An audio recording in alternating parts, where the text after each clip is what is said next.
But my beats, they are hard.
All right. Hello, good evening. Welcome to another live episode of BCSN SportsWrap right here on the Black College Sports Network. AD Drew, Bryan Fulford.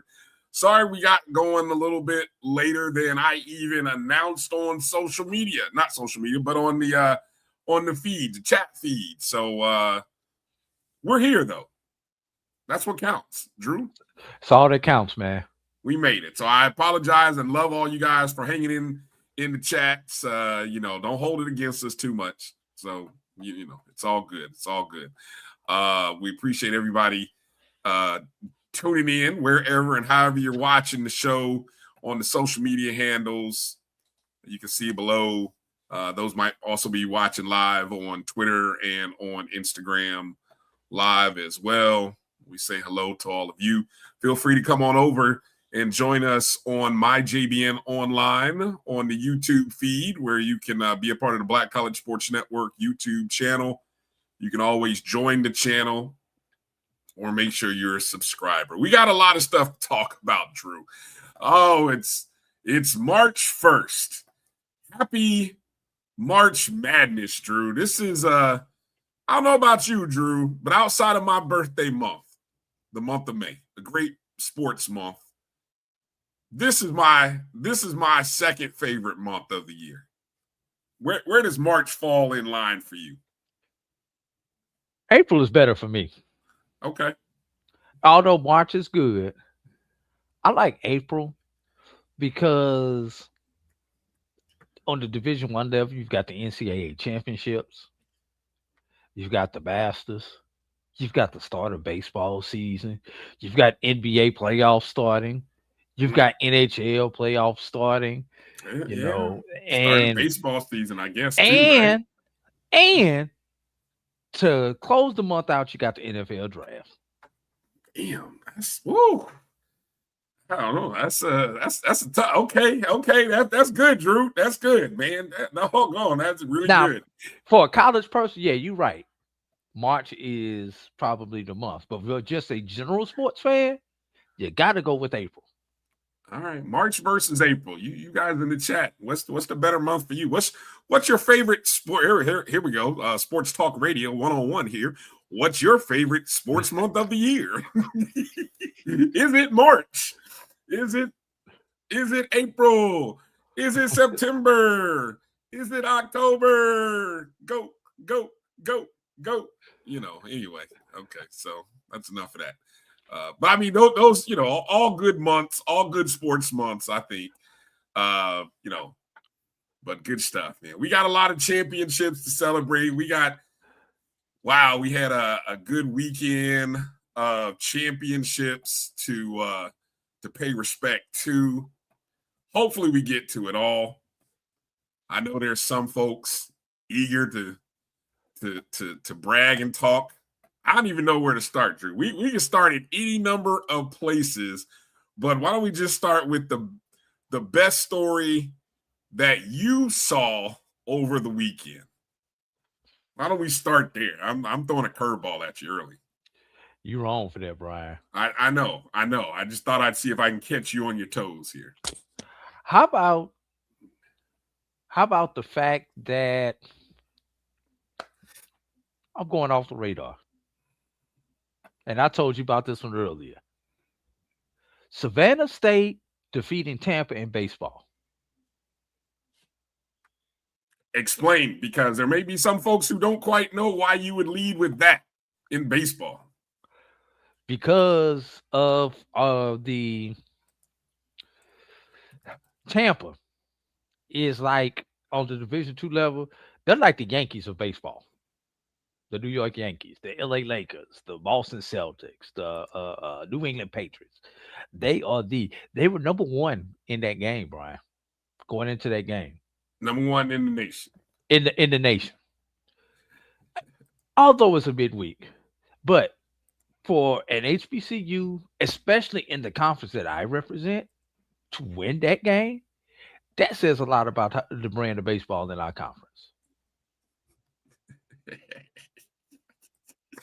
I agree. And let me top this off. And just for kicks and grins, we had to play them for a weekend series this weekend.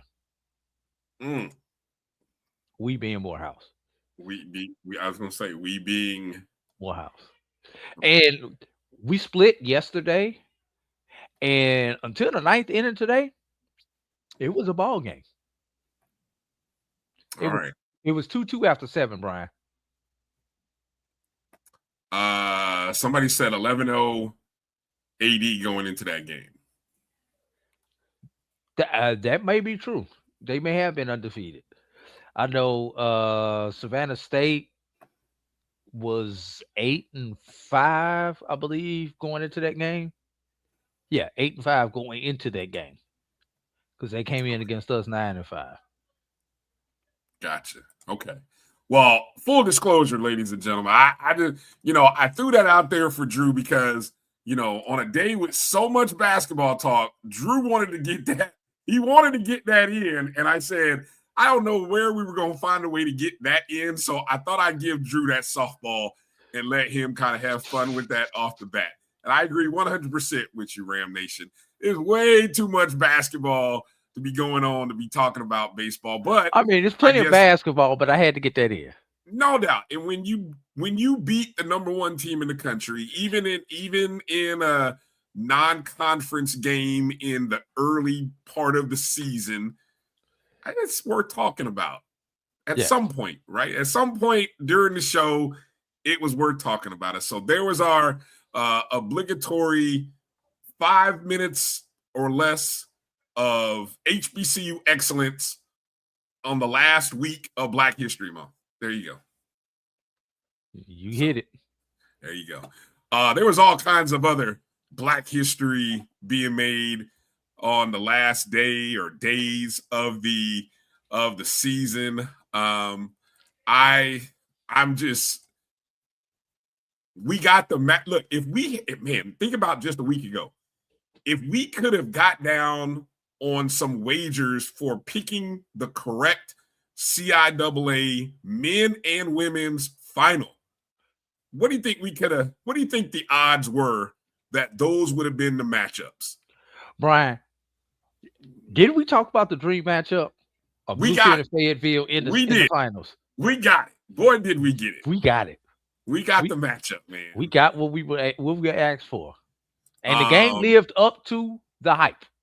Yes, it did. You had the I don't know, did they ever come up with a catchy little name for that matchup between Fayetteville State and Bluefield State against former coaches who sort of did the schools did a swap.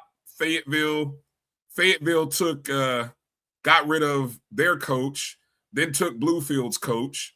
It was a coaching and then Bluefield said, well, we'll go ahead and take your old coach. And both of those coaches led their teams to the championship. I mean, it worked out when we saw the brackets, and it just kind of worked out. Fayetteville State ended up getting I'm looking at the final score. Fayetteville State had to erase a 14-point deficit to beat Bluefield State 71-68. The better story was on the Bluefield State side, without a doubt. I mean, Fayetteville State had won a CIAA championship, but it was the Bluefield State story of the fact that, their coach left to go take the job at Fayetteville State. Fayetteville State got rid of a winning coach, or I guess they chose not to re-sign him, whatever. They chose a culture change, is how I like to say it. Now, whether that's true or not, it looks that way on from the outside. But they chose to go in a different direction, and it kind of paid off for them as they were a hot team all year.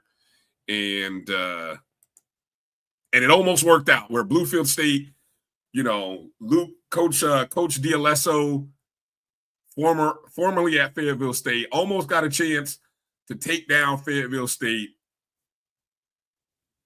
But the Broncos ended up winning, as I said, 71-68. It was their fourth appearance in the championship since 2020. And it's just their second title since 22. Of course, D'Alesso had something to do with that, as he was the coach there for the previous 6 seasons. And his contract wasn't renewed, So, I mean, go imagine. And all he does is get a team back to the championship game and almost defeated Fayetteville State. That would have been the big story, I think.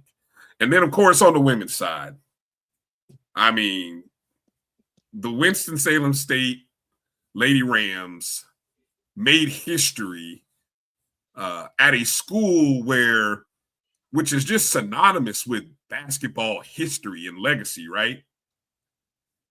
But most of that is thought of from the men's side, the Winston-Salem State Rams. And they're playing Fayetteville State, a team which had won, the last 2 championships? Yes. The last 2 championships, and they had created quite a program, quite a dynasty. And what do you know? What do you know? The dominance of the Lady Rams took it was just unstoppable as they ran through the tournament, double digits. And I think by the time I cut on the game, all I saw was Winston-Salem State Rams fans chanting for like 3 minutes. 3 minutes of just chanting and singing and just rubbing it all in the face of Fayetteville State. I gotta find some. I just running across some various funny social media stuff. One of them that where was it? Where did I see it? Did I see it?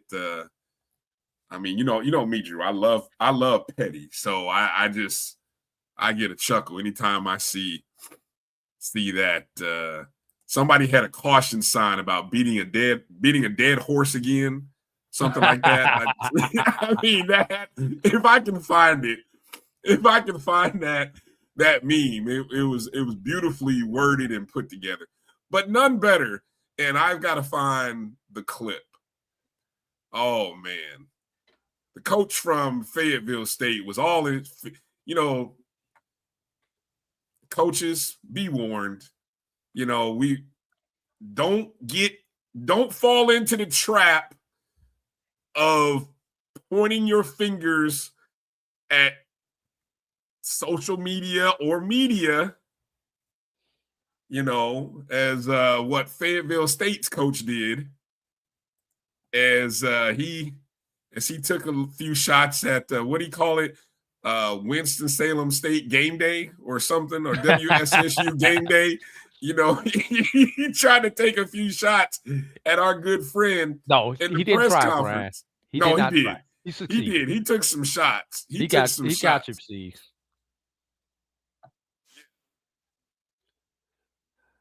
If I can, I hope Ram Nation doesn't mind, but I've got the video pulled up. I'm going to download the video and maybe coming out of the break. Maybe he'll be okay if I play it, but anyway, it's. Hey, I was a good sport when he got me, so. Yeah. But phrase that every time he got me. Dominant run by Winston-Salem State. First ever championship. in basketball. Now Women's it's basketball. going to be interesting to see where they will be seated when the rankings come out, when the brackets See, come out. I think they should be.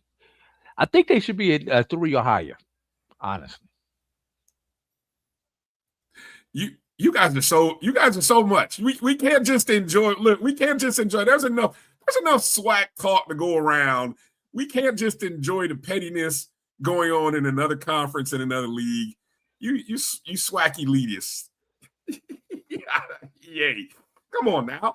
Look, there's enough pettiness to go around. There's only so much time to talk about. But yeah, you don't think there'll be a 1 seed though, huh? I doubt it. It would be nice. Don't get me wrong, but I'm thinking they're probably going to be wind up like a 2 or a 3. What was the obviously Fayetteville State will earn on a bid on the men's side. Are there any other non-championship teams out of the CIAA that may find their way into the tournament? And I'm looking at the latest women's ranking, which came out on this past Wednesday. And Fayetteville was 5, Winston was 3. So in order for Indiana, Pennsylvania is 1 with 22-1.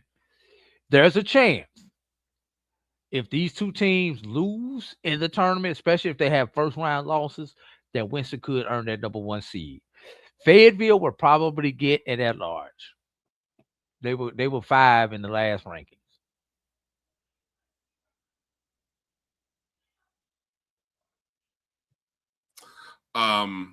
Okay. That was in the Atlantic region. And just for kicks and grins, I know we haven't gotten to the SIAC, but I do have the page up. In the SIAC, which is in the South region, Everett Waters is 3 and Miles is 6 on the women's side.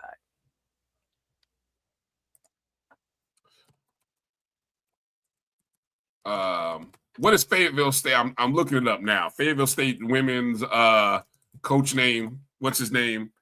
Tyrese Brown.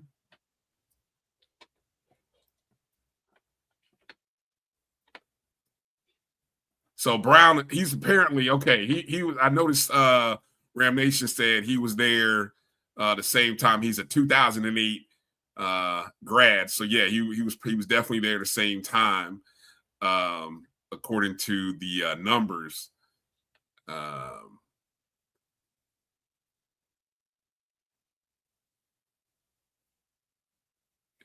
He's held the position since 2024.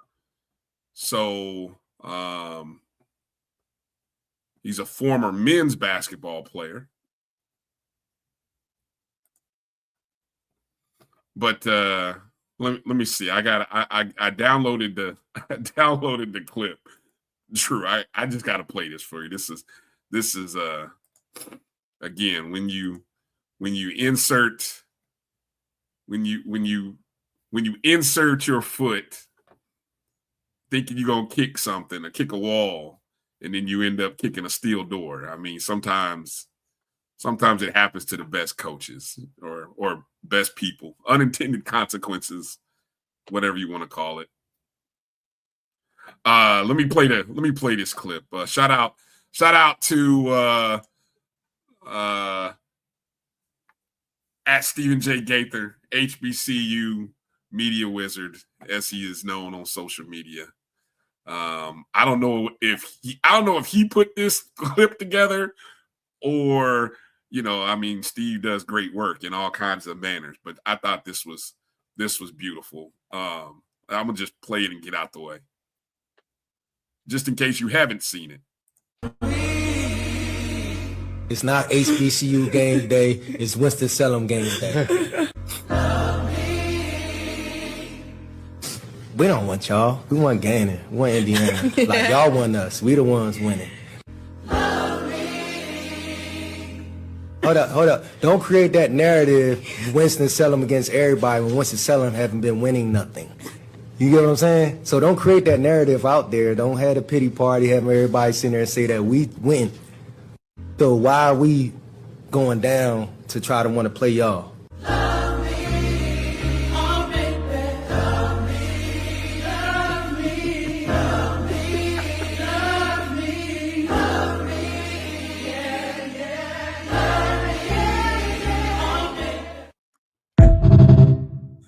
Oh man, that's some classic stuff right there. That is some classic mic drop work there by whoever put that video together. I couldn't quite make out the handle there at the end, but that is some. Let me see if I can make that out at the end.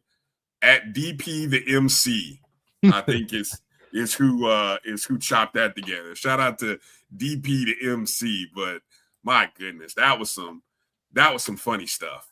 That was beautifully clipped, put together. My kind of petty of excellence right there. Okay. Ram said he's the announcer. A lot of energy though. I'm telling you, good crowd, good visuals. I don't know how much of the CIAA tournament you got a chance to watch. Very Drew, little. I know it's pretty busy. Very little. But good stuff. All the way around. So I can say that obviously whenever we do these shows in the beginning of March, there's always a tournament that's happening live. And over in the HBCU AC, it's a championship Sunday for them. Congratulations to the Russ Lady Bearcats. They've already secured the women's side. Yep. I was just going to mention that on urbanedgenetwork.net, the championship game just concluded with Rust College winning over who was that they won over? Talladega? Yeah. Yes. Yeah, they over defeated Talladega. Yeah. Yeah. And shout out to Rush, losing their coach Eric Jackson 2 years ago, and they're still back on top. Back on top.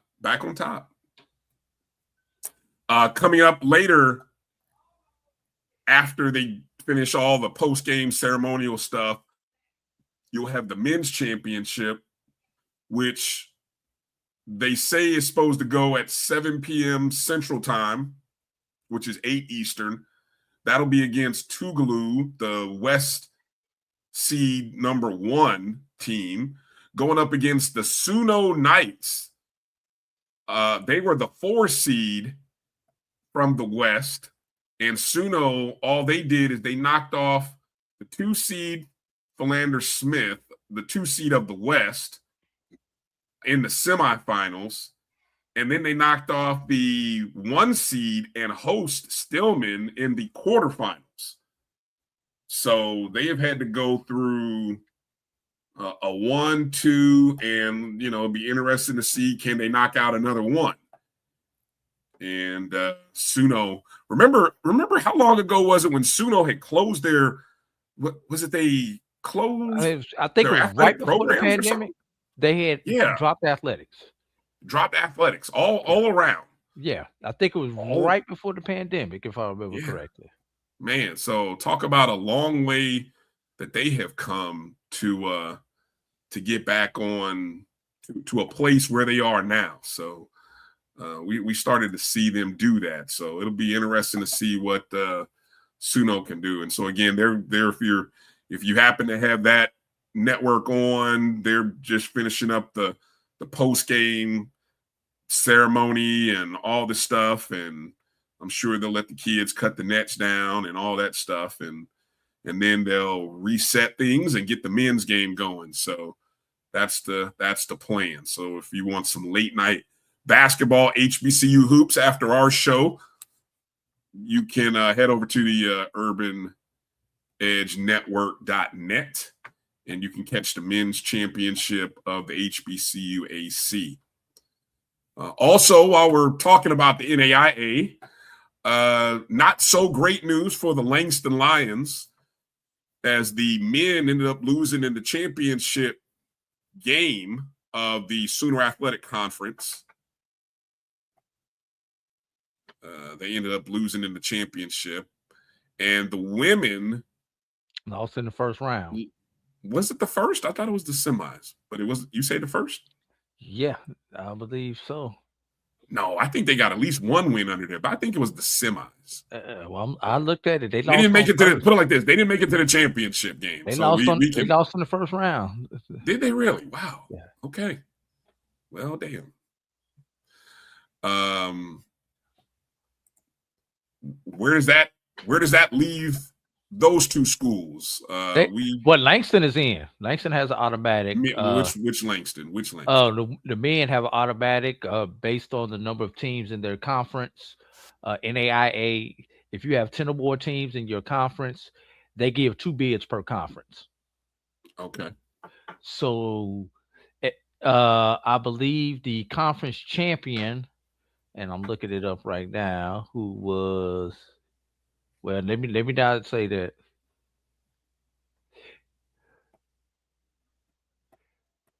Langston won the conference. So they're automatically in. Regular season. They're automatically in. Wait a minute. Langston women won the regular season. I'm looking at it right here on the SAC. Langston's men went. Oh, I'm sorry. They don't have their stuff in order. Yes, that's what I'm telling you. The Langston women. I'm sorry. They were second in the conference.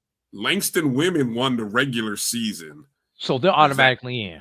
Okay, so they're automatically in despite not finishing strong in the tournament. Right. The Langston men were the 2 seed in the tournament, lost in the championship, but they were nationally ranked. I would imagine they would get maybe. They're in. Okay. So just for kicks and grins, who did they lose to in the championship, Bryan? Unprepared for that, but I just know they lost. Let me see how quickly I can. Let's see if I can get to it right quick on the site. Also, we'll see who can get to it fast or first. No, they do not have an automatic. They would have to get it at large. Okay.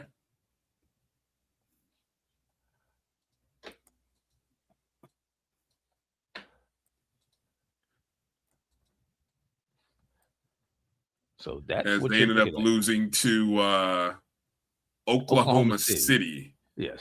74-67 in the championship game of the SAC tournament. That's interesting. So the 1 seed didn't even win or get to the tournament. So, that'll be, but Langston was one of the higher ranked teams for pretty much all season. So it'll be interesting to see if they do get that auto bid and how that all plays itself out.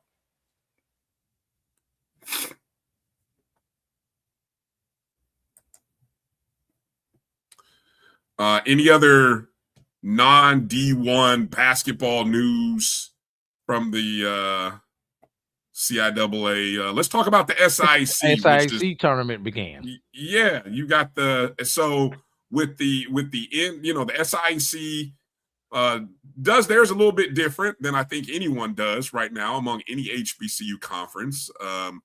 They actually began their tournament yesterday, Saturday, with first round matchups on campus. Yeah, on campus first round matchups. And I don't think we had too many upsets, if I'm not mistaken. Did we, Drew? Well, we did have some lower seeds win. We want to start on the men and the women's side, Bryan. Let me just set for example. What were the seedings? Who are the okay? How does the pairings work out for the basketball tournament? All right, where you want to start, men and women? Let's always go ladies first. Let's go ladies first. We'll start on the women's side. Edward Waters is your number 1 seed out of the East. And your number 2 seed out of the East is Clark Atlanta. They had first round buys. On the West side, Miles and Lane were your 1 and your 2 respectively. So with those matchups, Edward Waters was set to play the winner of number 4 West Kentucky State and number 5 East Albany State. Kentucky State being the host, being the higher seed of the two. One possession ball game, 58-56 was the final there in Frankfort, Kentucky, Brian. So just what you expect to see come tournament time. One possession ball games. The other half of the bracket, which features number 2 West Lane playing the winner of 3 East Benedict and number 6 West Central State. Benedict won that game 63-58.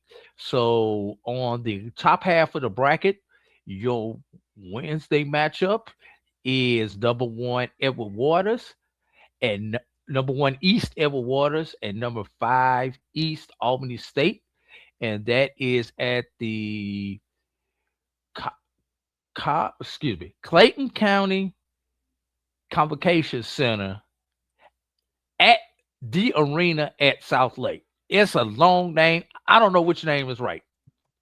We got two different names for this facility. We were just talking about this earlier. We got 2 names for this facility. But it's the arena at South Lake, but the arena is located at the Clayton County Convocation Center. Anyway. The Clayton County Arena at South Lake. I think can we just keep it simple and call it that? I'm just looking at the communication that they sent out. All right. All right. On the other half of the bracket for the women, Brian, number 1, and this is Wednesday. Number 1 Miles hosts number 1 West Miles hosts number 4 East Allen, and on Thursday, number 2 East Clark Atlanta hosts number 3 West Tuskegee.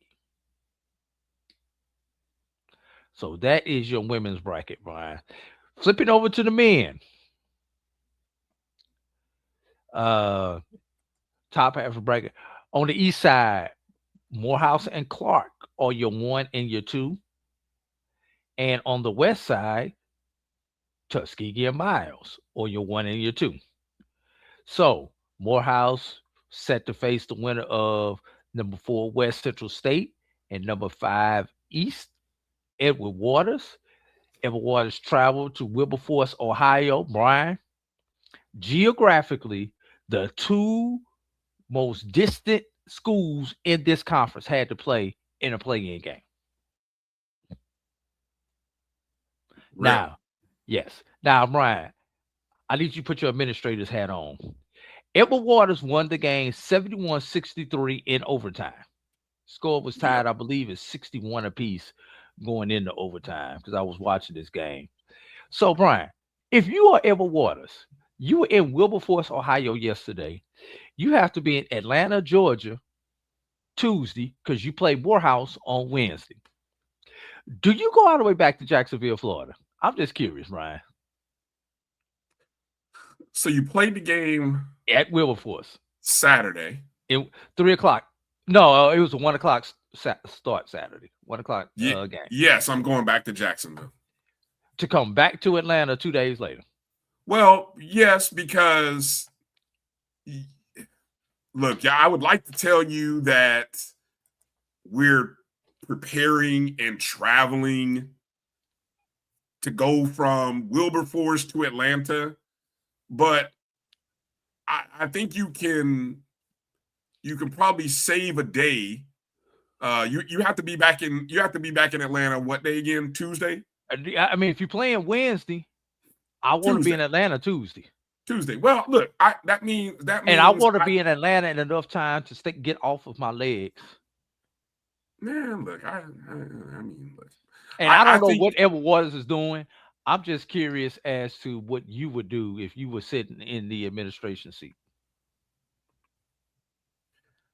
I want my team there Tuesday morning. You know, you're going to take a bus regardless. From Wilberforce back to Jacksonville. You can be back in Jacksonville Sunday. Brian, and don't have to leave Jacksonville again until early Tuesday morning. You can be in Atlanta You can be off, you can be off. You're off your feet. You're not like you're driving. You're riding. You can be. If they flew to Wilberforce, what you say makes sense. I don't think you think they flew. I think if just for Coach Green is in the chat. He can spill the tea. He can tell us what the men did. I think they do fly to Wilberforce, except for football. Okay. Because if they flew, of the numbers, that means they probably flew back sometime Saturday night. Yeah. Which means you got plenty of time to bus on Tuesday morning. Now let's do the math, Brian. If you bus from Jacksonville to Wilberforce, Ohio, it is 10 hours on the bus from Atlanta to Wilberforce. It's 6 hours on the bus from Jacksonville to Atlanta. I bet they flew. That's 15 to 16 hours on the bus, and you have to change drivers. I bet they flew. That means they probably flew to Wilberforce then. Yeah, I hope they did. I hope they did. I hope they didn't. Well, I hope they didn't. On, stop it. Don't be that guy. I am that guy. It's tournament time. It's March. What time? Okay. Excuse me. And that's hold on. And hold on. That's an 8 o'clock game. That part, look, that's another reason why I don't have to really get on the bus until Tuesday morning, because the game is not until Wednesday night. So I have plenty of time for my guys to get into Atlanta. We can even do a shoot around sometime, Tuesday. They got plenty of time to sleep in the hotel. I'm just saying. I know one place they're not doing the shoot around at. I'm sure they can find another high school in the metro Atlanta area. I hope they got some contacts that will open their doors. Because don't call AD Drew apparently, because you will get no help. Edward Waters, apparently you'll get no help. And nobody from the SIAC. Let me finish off this bracket though. I thought you were done with the bracket. Okay. No, I just had to stop. I ran off on a tangent. Go ahead. Other game, one possession ball game. Number 3 East Savannah State defeated number 6 West Kentucky State 81-79. Ooh, close ball game. Yeah. Oh, every ball game was just what you expect in this time of the year. On the other half of the bracket, one possession, yeah. Number 3 Lemoyne Owen defeated number 6 East Albany State 76-74. And they will take on Clark Atlanta on Thursday. And number 4 East Benedict defeated number 5 West Lang 59-52. So Brian, let's look at this now. You had one overtime game, 2 one-possession games, and 1 two-possession ball game, Brian, in your opening round. That's what you want in your tournament time. Yeah, all the games were on the SIAC network. All the games were on the SIAC network. And I think you also give, while I don't know, does the SIAC, are they doing any kind of thing early in this week where they're having like ceremonies for basketball where all the teams have to come, or at least all the teams can't come, Brian. Half of them been eliminated. Well, what I was going to say is, if not all the teams, then at least the coaches and maybe the lead player or 2 from each team that got eliminated. Are there any requirements? Is there some kind of awards banquet? No banquet. Okay. Just to cut you off. No banquet. Okay, thank you. That's where I was going with this. Okay, so perfect. I knew that's where you were going. Perfect.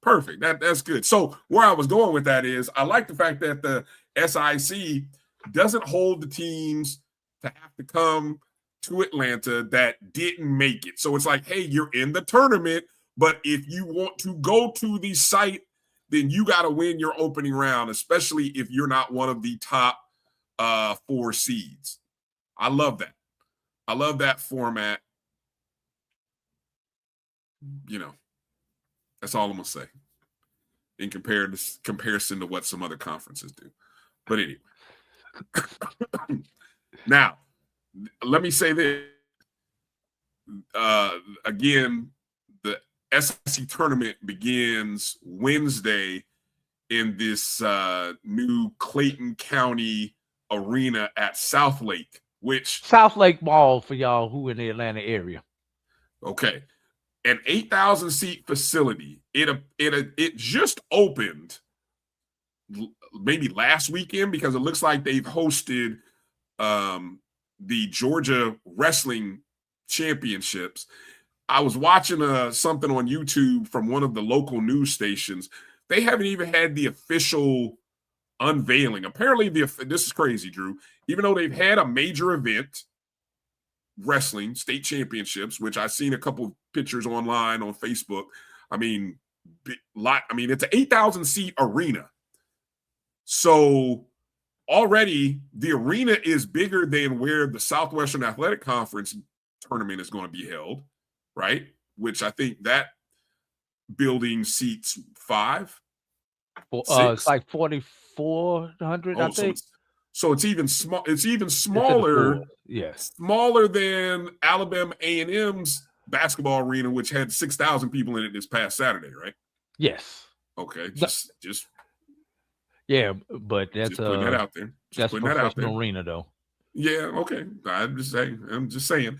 And so what I was saying is they haven't even had the official. They haven't had the official ceremony yet, but they're already going to have 2 major events in its opening weekend. So, and I guess the big draw is free parking because the South Lake Mall is adjacent or in the vicinity. So all that is free parking.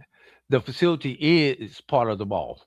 Yes. So imagine you get it. So if you're in the Atlanta area, how do you not go, check out the new bells and whistles of this facility, which, who knows? You got free parking. I'm sure there'll be maybe testing out a lot of the food vendors and a lot of the food facilities. So everything will be shiny and brand new. I don't know, man. This is how did the SIAC pull this off? Congratulations, because this is major. This is major. I look forward to seeing what the visuals of this thing. Where will the games be streamed? How will the games be broadcast, Drew? Let people know. ESPN Plus. So all the games beginning Wednesday. And so just the format for Wednesday, March the 4th. I may be out of order here. So on the women's side, should be women, men. Okay, so you've got Edward Waters, the 1 seed of the East, taking on Albany State, 5 seed of the East, who beat Kentucky State. That's a 2:00 Eastern tip-off. And then that's not even the first game. The first game is the 12 Miles and Allen game. Miles is the 1 seed from the West, taking on Allen, the 4 seed from the East. That's an 11 a.m. game. Then at 2:00 is the Edward Waters Albany State game. Excuse me. And then the men will take the stage with Tuskegee and Benedict at 5:00 Eastern. That should be a fun game. Tuskegee's the 1 from the West, Benedict the 4 from the East. And then, of course, the Morehouse men taking on Edward Waters at 8:00 at night. That's day 1. Heck of a day, heck of a lineup. And then, of course, day 2 of the semifinals, you get Tuskegee women versus Clark. That's a 3 West versus 2 East at 11 a.m., followed up by Lane versus Benedict women. Lane 2 West, Benedict 3 East. That's at 2 o'clock Eastern on the 5th. Then the men's side takes place at 5 and 8 with Clark Atlanta going up against Lemoyne Owen at 5. And then at 8 o'clock, you get Miles versus Savannah State. Man, all games on ESPN+. Drew, I know you can't really be impartial about the men's side, so I won't even do that to you.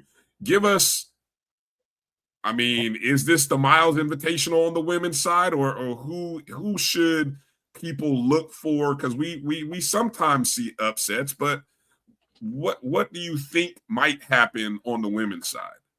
But first of all, history says that one of the teams on either side, men or women, who have a bye will lose in the first round. That's the history of this tournament. Women, is that a high seed? One or two seed? Of the 8 teams that have a bye, 4 men, 4 women, history says one of those 4 teams will lose on both sides. Their match. One of those 8, if not 2 of those 8, one on each side. Okay, so 1 men, 1 women. So that's a 1 at or least 2 one, seed. At least one seed or at least a 2 combined. side. Okay. Yeah. Wow. Yeah. Okay. So just that's the thing to look out for. Who will that be? I know who I hope it's not, for obvious reasons. But I really want to see I want to see Edward Waters and Miles in the finals on the women's side, Brian. Okay. It's just that simple. And again, Edward Waters, 14 games in a row. Yeah, we'll see. We'll see. I won't make any predictions. I haven't seen enough of the women's teams to actually handicap them. I've just seen a few of them. But just those teams right there, I just want to see what those teams look like, Brian. It's heads up for it all. Coach Jackson, Coach Asman. Oh my God. You talking about 2 up and Jackson's been doing this for a long time, just on the NAIA level. Asman's been doing this for a long time, except he was Fred Watson's longtime assistant, both at Benedict and at Miles, before he got his opportunity on the women's side. Yeah. All right. Kylan said Morehouse money line. God, maybe. Good stuff. All right. Well, we look forward to all the action again. Make sure to follow SIAC, the SIAC on social media. Make sure, again, the tournament begins on Wednesday, and you can watch it all on ESPN+. All right. Let's take a break, Drew. And before we start getting into some of the interesting storylines and drama happening over in the SWAC and the MEAC, I got some interesting mid-major tournament bracket formats that I'd love to get your take on. And, we got a few regular season champions to celebrate as well. And so we'll do all of that and a little bit more here coming up on the other side of the break. You're watching the BCSN SportsWrap right here on the Black College Sports Network. Drew and I will be back in just a second. Hang tight with us. We'll be back right after these words.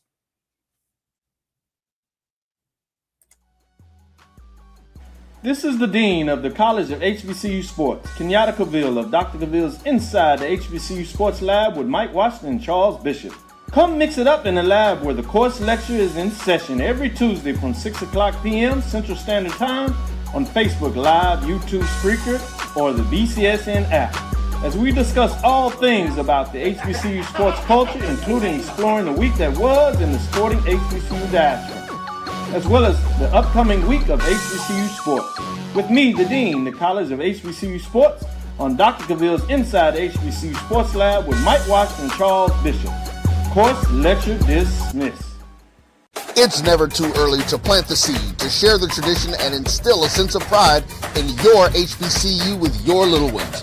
HBCU Pride and Joy Children's Boutique helps you share your school spirit with a wide selection of adorable kids' apparel and accessories officially licensed from your favorite HBCU. Visit hbcupridejoy.com and follow us on all social media at HBCU Pride Joy on Facebook and Twitter. When it comes to professional learning, teachers deserve better. From the leader in online learning, Stride brings you the Stride Professional Development Center, an on-demand library of mobile-friendly courses that gives teachers choice and flexibility, allowing them to learn anytime and anywhere. Our dynamic courses provide bite-sized learning and help educators advance their knowledge while also gaining professional development hours. It's time you take charge of your learning. Visit us today to get started. For over 30 years, HBCU Image has been more than just an apparel store. We've been a movement, a statement, a legacy. We celebrate the pride, the purpose, and the culture that make historically black colleges and universities legendary. HBCU Image, a Kenny T's company.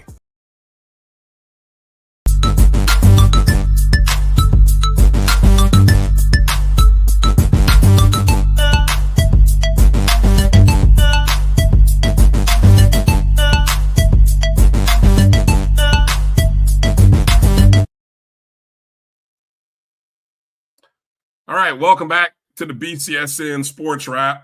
AD, Bryan here. Proud to be the longest running HBCU sports talk show, 9 years running, strong, right here on the Black College Sports Network. Thank you for all of you who are patrons of the show, whether you're a longtime subscriber on our YouTube page, on our Facebook page, the Black College Sports Network, my JBN Online YouTube page. We salute and appreciate you. Let's see. Coach Green says Coach Green said, watch out for the men. Dark horse to make it to the finals. Okay.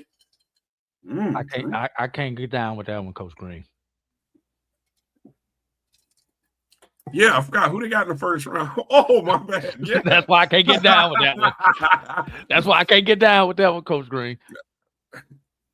Well, I appreciate the tip, Coach. I'm going to go ahead and make sure to tune into that one. Put that one in the calendar.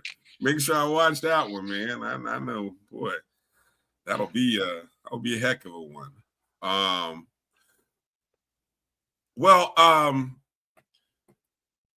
Drew, I was telling you about formats of tournaments. Now, this is the one time I'm going to say this here on the first day of March, and I'm not going to mention it again. I feel like this is my annual rant about one bid leagues and the NCAA tournament. You know, just in case you all didn't know, one bid leagues do not have to have their NCAA tournament selection team play in the NCAA, in this March Madness week. You don't have to have the tournament or a conference tournament and your winner of the conference tournament be the team that gets the automatic bid. That is not an NCAA requirement. That is something that these conferences do for the television show of ESPN. I saw a format, Drew, where practically every mid-major has their broadcast of their tournament on the four-letter network. So you're providing programming for the four-letter network over the next 2 weeks coming to the mid-majors, which inherently, Drew, sometimes your best team, you've gone through, 18 to 20-something regular season games, round robin, home and away, where the best team has been determined by the course of 2 to 3 months of basketball.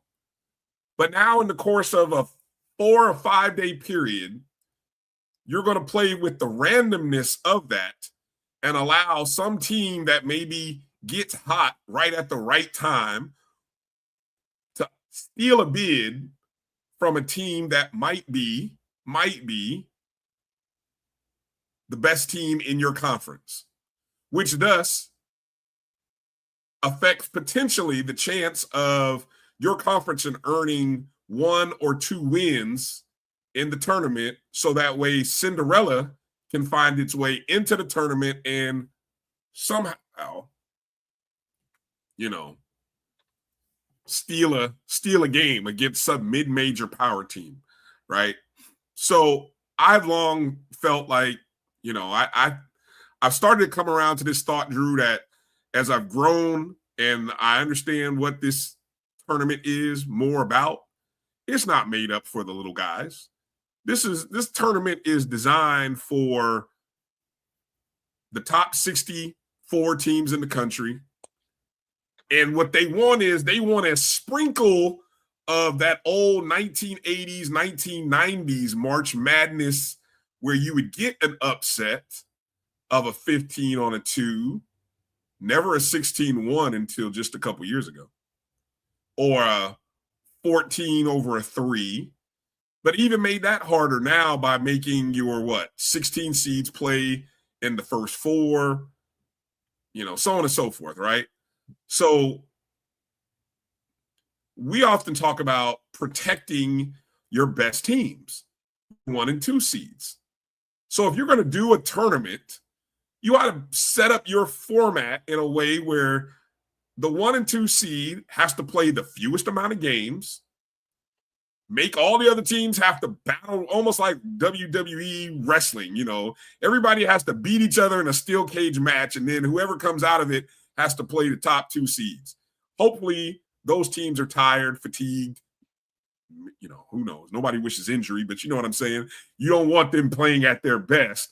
You want the team that's your best team to have the most rest, so on and so forth, right? Correct.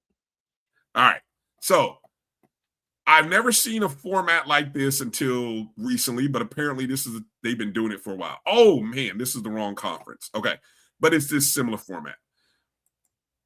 Okay.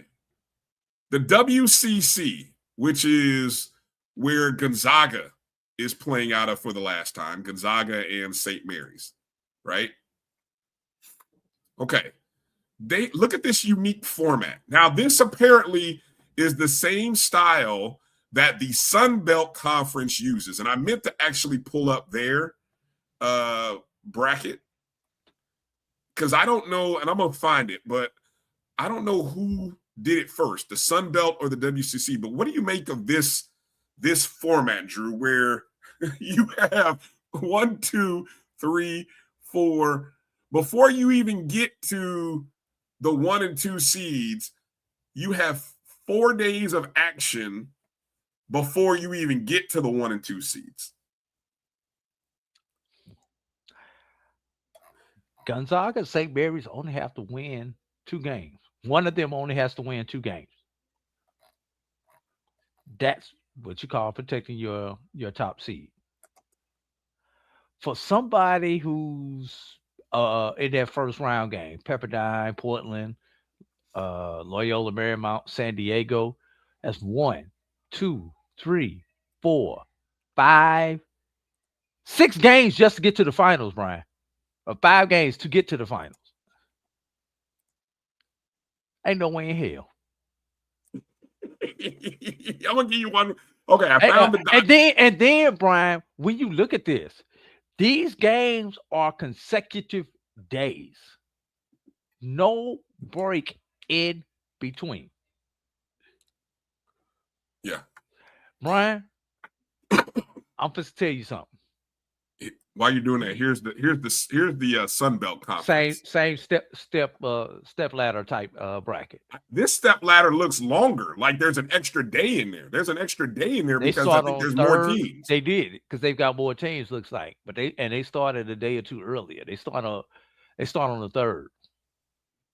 1, 2, 3, 4, 5, 6, 7 days. This tournament is over 7 days, Bryan. Yeah. Somebody said the OVC men's. I'm looking up the OVC men's bracket right now to see if I can find it. Okay. I do have the OVC men's bracket. We'll talk about them in a second. Bryan, I love it. But you know, Bryan, there's no way in hell you're going to get HBCU coaches to agree to something like this. Yeah.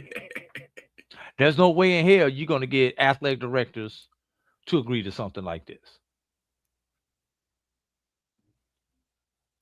No, because, well,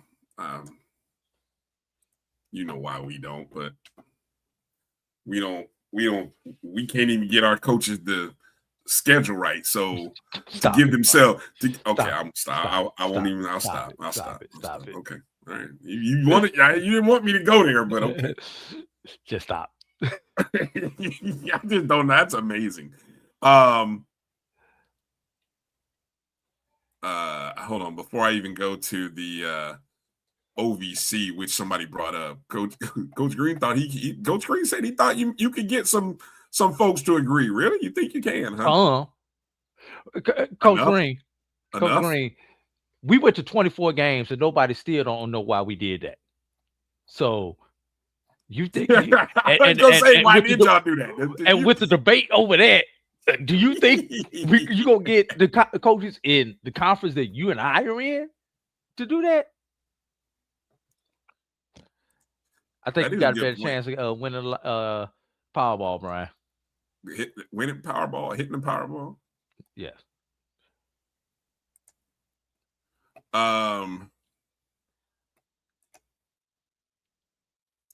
Okay, we got to make, so the first thing I want to make mention of, because it did happen, and somebody had mentioned that the OVC does this as well. Well, shout out to Tennessee State and Coach Nolan Smith of Tennessee State.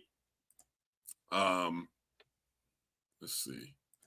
Take them off. There you go. There's the Tennessee State bracket. Tennessee State, for the first time since 1995. That's back when we were on the yard, Drew. Yes. The first time since 1995. I heard them in the video. They said it was like, what is that, 20, 30? That's 30 something years. That would be 31 to be exact. 31 years since they have shared or won the regular season. Yeah. Similar bracket, except it's only 8 teams. 31-year drought. 67-42 final score over UT Martin. We talked about they had to play the two teams that were in sort of right there in the first and second, third. There were like 3 teams all bunched together, them and 2 others. And they basically, they handled business down the stretch, and they were both on the road.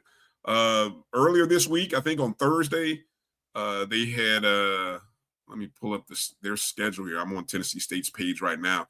Tennessee State 15-5 in conference play, 21-9 overall. Finished the season on a 4-game winning streak, where they had to beat UT Martin. They had to beat Southeast Missouri, which they did. They beat both of those 2 teams on the road Thursday and Saturday. And, of course, they won their final 2 home games of the year. And this was all after losing to Morehead State on Valentine's Day. And but even, they played some really good ball under Nolan Smith. And so you see the OVC kind of has that format but there's only, 8 teams? Or is it 8? Yeah, it's 8.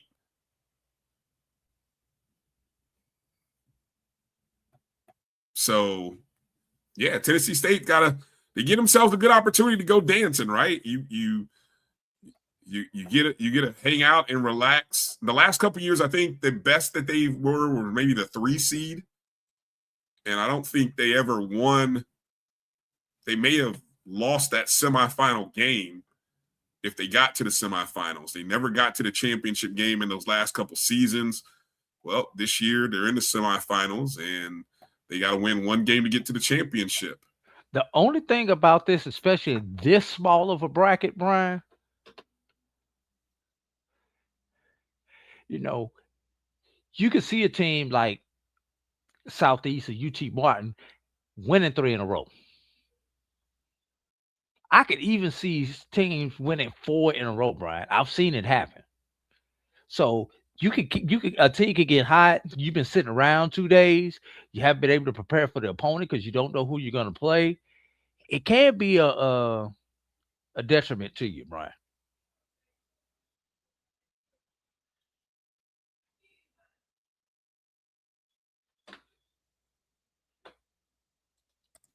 We have seen in other leagues teams win 4 and 5 games. Like I always remember Syracuse in the Big East doing it.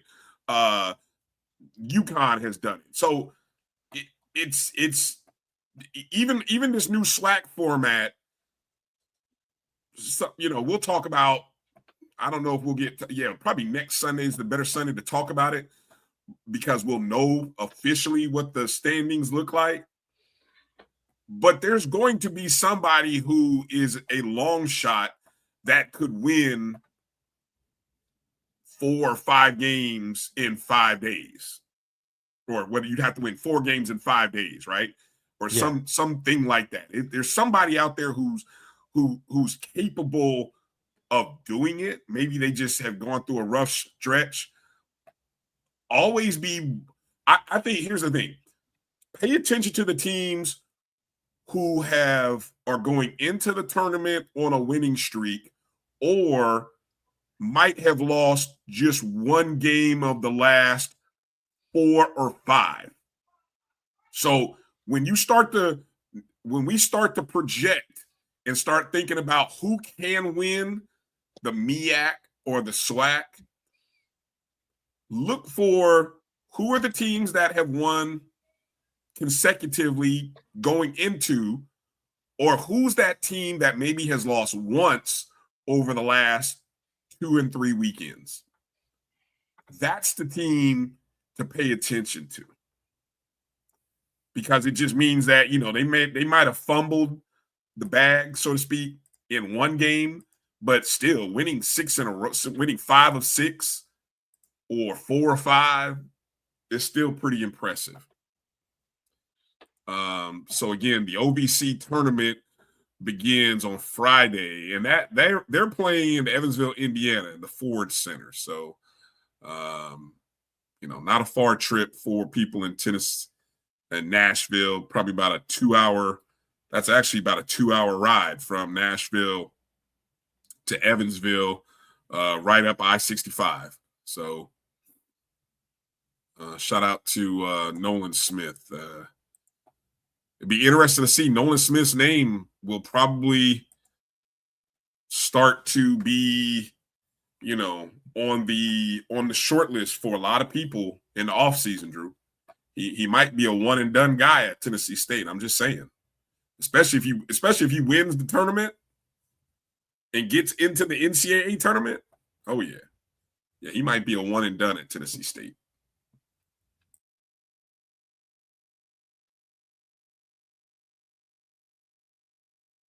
All right.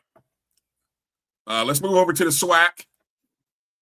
And let's give our flowers right off the bat to Coach Dawn Thornton and the Lady Bulldogs. The Lady Bulldogs. It's in their blood, Drew. 15 in a row. And they just keep winning. Just keep finding ways to win. To quote Coach Van Pettaway a little bit, or I'm paraphrasing from Saturday's Carlos Brown show, it's not always the prettiest. It's not always the most offensively explosive, but defensively, they're one of the baddest, toughest teams in the league. And every game, it's a new it's a new person. They got, as Coach Petway says, they got about 4 girls, ladies, who on any given night can be the one that gives your team fits and troubles. And I don't know what their average is, but it feels like they're not a team that's going to put up 60, 65, 70 points on you, Drew. They're the team that's going to keep you under 50, might keep you under 45, and they're going to score 50. And that's going to be how they win. Gotta love it. Team that wins. Defense travels, Bryan. Yeah. I was looking. I wanted to kind of take a peek here and see what the final score was against their in-state rival. Of course, they took on Alabama State over the weekend. And let's see.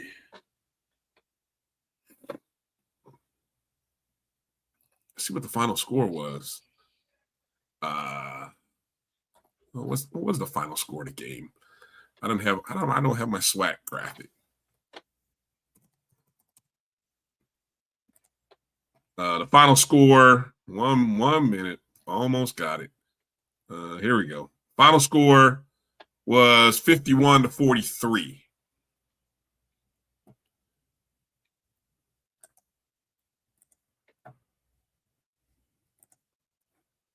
Yeah. Hold on. I got the graphic here, right here.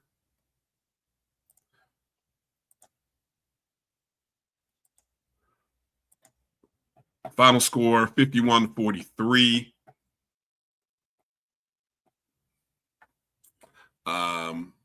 Alcorn 48-38 over Prairie View. Jackson State with a 65-52 win.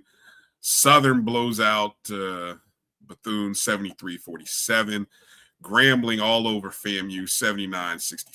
That's 6 losses in a row for the Rattlers, who, I don't know, we'll talk about standings here. I got the standings here in a second. And UAPB with a 20-point win over Valley. Prairie View right now sitting winless in conference play. All right, here are the women's standings going into the final week of the season, right? Which, again, the SWAC formatting, which was, so perfectly clean, and all of a sudden, come middle of February, they have to start making adjustments to it. Well, now you get the formatting where Tuesday and Thursday. So you had teams that played Thursday, Saturday. You'll get 2 days off. Then you got to play Tuesday, and then a day off to play Thursday. So essentially somebody, Drew, is going to end up playing 4 games in, is that 8 days? Yes. That's going to be that's going to be an interesting handicap to look at going into the tournament, you think? Very much so, Bryan. I mean, because that's a lot of basketball. A lot of basketball. There are your standings, of course. The 1 seed is slotted up. Both Alcorn State and Southern have 2 games remaining to play. And Alcorn has a 1-game lead over Southern. So obviously the Braves, who do they have this weekend? You got any chance you got the schedule? I do not have the schedule in front of me, Bryan. Hold on. I'll pull it up here. If you want to look at the rest of the standings there, I will pull up the standings there. Again, Drew and I both talked about a week ago that being 3, 4, 5, 6 seeds were the seeds of advantage. That's kind of what we'll call them. We'll call those as the seeds of advantage. You like that? That's something new. Just right off the top of the head, Drew. Seeds of advantage. If you like it, I love it. And so what was I looking up? The standings or the schedule? Schedule. Okay. So the schedule, we've got Arkansas Pine Bluff traveling to Jackson State, Southern traveling to Alabama State, Grambling at Alabama A&M, and Valley at Alcorn.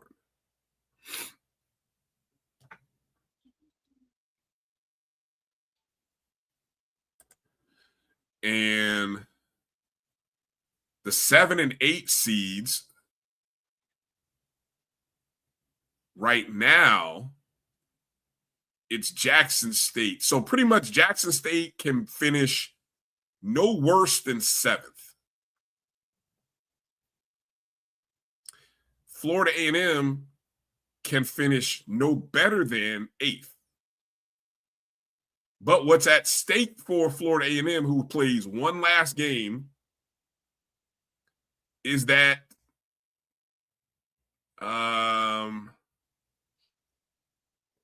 if Valley were to win 2 games, which again, Valley plays Alcorn and then they play Jackson State, both on the road. But, hey, anything's possible, right? Florida A&M could mess around and end up in that 9, 10, 11, 12 Monday game. So there you go. It seems like Alcorn and Southern are locked into the possibly 2 or 3. With Alabama State having, let me see, Alabama State has played 16. Alabama State has 2 games left. Alabama State has an outside shot at the 2 seed. So, okay, let me hear the scenarios. Alcorn State can finish no worse than 4th, can remain as high as 2. Southern could be the 2 seed.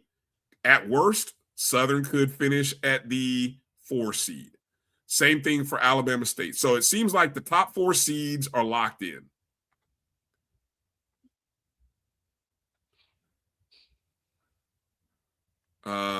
Unless you get something crazy that happens in which Alabama State, they've got the most variety. They could possibly go as high as 2. They could end up as low as 7th because of those teams that are 9 and 7. If Alabama State were to fall in their final 2 games, and they've got to play Southern and they got to play Grambling. So, yikes. Some interesting ball games. So already I would say you're the games that have the games that are going to be really interesting to watch are going to be the UAPB at Jackson State game, the Southern at Alabama State game, and even the Grambling State at Alabama A&M. From the standpoint of, I was just going to say, I think Alabama A&M, even though they have won, I don't think they're the team that will get comfortable with their last 2 games of the season. What were we going to say, Drew? I'm going to be interested in that 9-12 matchup, which is right now Valley and Prairie View. Should that play out? With the winner having to play Florida A&M. I think that's going to be an interesting matchup. Wait a minute. Say that again. You said Valley and Prairie View A&M? Valley, Prairie View A&M, the way it's playing right now. Should that fall, should everything stay the same, the winner of that game plays Florida A&M, while Jackson State would play the Texas Southern Bethune winner for that. I just hope I just hope Florida A&M has enough gas or something in the tank that they can hold on to that 8 spot. Because they have not played well. They've lost 6 games in a row. Yeah. And that is not a good spot to be in. And then on Thursday, the league concludes all of their games on Thursday, March 5th. You've got the Bethune-Florida A&M rivalry game, Grambling traveling to Alabama State, Valley traveling to Jackson State. You got the Prairie View Texas Southern rivalry game, Southern traveling to Alabama A&M, and Arkansas Pine Bluff at Alcorn State. Bryan, can I make those are going to be some good games. Can I say something about this comment? What comment? Kylan, from Kylan. Okay. Glass half full guy. Yeah. They'll win one game, then they'll go on to play Alabama A&M, then it's on to Panama City. You know what FAMU going to Panama City is called, Kylan? It's called Saturday. It's right up the road. You could have picked someplace else for spring break besides Panama City. Such a beautiful beach, though. Come on. Oh, it's such a beautiful beach, but it's called Saturday when you go to FAMU, Bryan. Well, it's better than going the other direction. I'll say that in terms of spring break travels. No doubt about that. What did I just see? Did I just see that Michael Jordan's racing team won their 3rd consecutive race? A road race? Are you effing kidding me? Jordan's team just won again? That kid, they just won again? Holy cow. That is wild.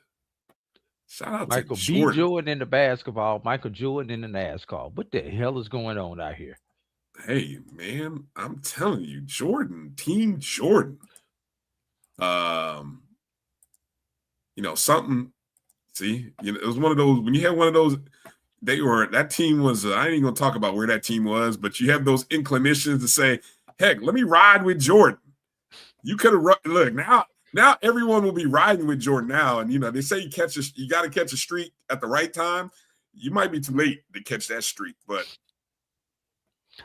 hey, Bryan, gracious. I wonder if he riding on J's. Y'all call your tires some shoes, so I wonder if he riding on Jordans. Man, look, is it the whole team wearing some kind of Jordans? I haven't looked at their footwear, but I gotta imagine that whole team. Jordan race suit, something. When is it gonna be on sale at Foot Locker? Man, look, right now that's the hottest, and the kid rides down to number 4 or 5 apparently. Yeah. Hey, Bryan. After we get done with the SWAC men, I do have one more championship we failed to mention. One more what did we fail to mention? Conference championship that we failed to mention. Once we get done with the SWAC men. Oh, okay. Is it not Division 1 or Division? No, we missed the NAIA championship. Oh, we did. Yes. Oh, okay. All right, let's get to the men then. Here are the men's standings from the other night. A big time matchup took place. Again, 6,000 some odd folks. 60, I think it's a new 6,100 were in attendance for the Alabama State Alabama A&M game. And it came down to the wire. Alabama State with an 89-88 victory over their rivals. Florida A&M gets the clean sweep. How about this? The Rattlers get a clean sweep over their former head coach, and they sweep not just Grambling on the year, but they swept Southern on the year too. Talk about putting a boot to ass. And, that's what they say down there it's the boot, right? That's what Louisiana is, the boot to A. That's what the Rattlers did when they went out to Louisiana. And then the shocker of all shockers, which got people cussing, including UAPB's head coach, Valley gets their second win of the season. I can't play the clip because we try not to cuss. But, boy, we know this for a fact, Drew. When you lose the Valley, it causes you to cuss, whether it be coaches, fans. I don't even know if the players even give a flip sometimes, but I know everyone else does. And I heard the post-game presser from UAPB's coach, and he wasn't happy. But yeah, congratulations. Valley gets their second conference win of the season. This time they do it on the road. So it's their first road win of the season, 70-69. Jackson State gets blown out. Okay. Can I say there are a lot of teams that are playing not so well? There are teams that are playing well. It's that time of the year. Jackson State's on that list of teams not playing well. You may have the best player in the league, but the rest of that team is underachieving. I watched that game against Prairie View. Drew. Do they have the best player in the league? After what I saw his performance look like in overtime, I might say people have figured it out. Maybe people have figured out the kryptonite. And I don't know. Maybe not. I don't know. It'll be interesting to watch how the end of the year player of the year awards are handled. Let me just say that. Bethune. Oh, go Bryan, ahead. You want to add something to that game? Yeah, you missed the other half of that story. You talking about the not so hot team. Guess who's getting hot at this time of the year? Well, you mentioned Texas Southern. Texas Southern. I mean, 3 weeks ago, we were not talking about Texas Southern. No, you're right. And now You're where right. they at? Sitting in the number 2 slot? Yep. Another team. It's the Johnny Jones time of the year. Another team with a veteran head coach that after watching them against Jackson State, pay attention to Prairie View. They blow out Alcorn. Alcorn hadn't lost to Prairie View in the last 6 meetings. Like I had to text Charles and say, Charles, what the heck happened to you? He was saying, man, we just didn't come to play. Coach Byron Smith. Coach Byron Smith and Prairie View, 72-51. And they've got 2 good scores, apparently. Our good friend Liv. They got some guys that are straight buckets at Prairie View A&M, one of the top scorers in the conference. And then Bethune-Cookman, fresh off the heels of winning the regular season. I mean, obviously they beat Grambling, but then they got the added benefit when FAMU beat Southern on the same night. Bethune-Cookman clinched their first SWAC title. Congratulations to Coach Reggie Theus and the Wildcats for getting the regular season title. Many people thought there might be a letdown. People thought that, Southern needs a win. Bethune just won. There might be a letdown. Nope. The champions come through with an 82-79 victory over Southern. That was a big win for Bethune. So here are your standings. There's a lot of scenarios for this, Drew. We don't have all the tiebreakers figured out just yet. But I will say Texas Southern and Florida A&M. Texas Southern owns the tiebreaker over Florida A&M right now. So, technically Texas Southern is number 2 in the conference, with FAMU being number 3. But you got 3 teams at 9 and 7 that all still have 2 games left to play. Here's what I see, Brian. Take out Bethune-Cookman.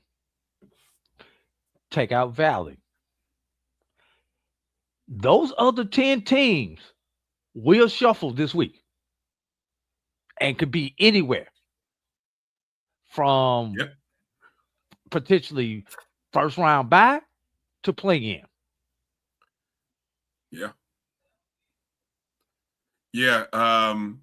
Because you've got Texas Southern and Prairie View playing. I think that is going to be such a great matchup. That is going to be an intense game.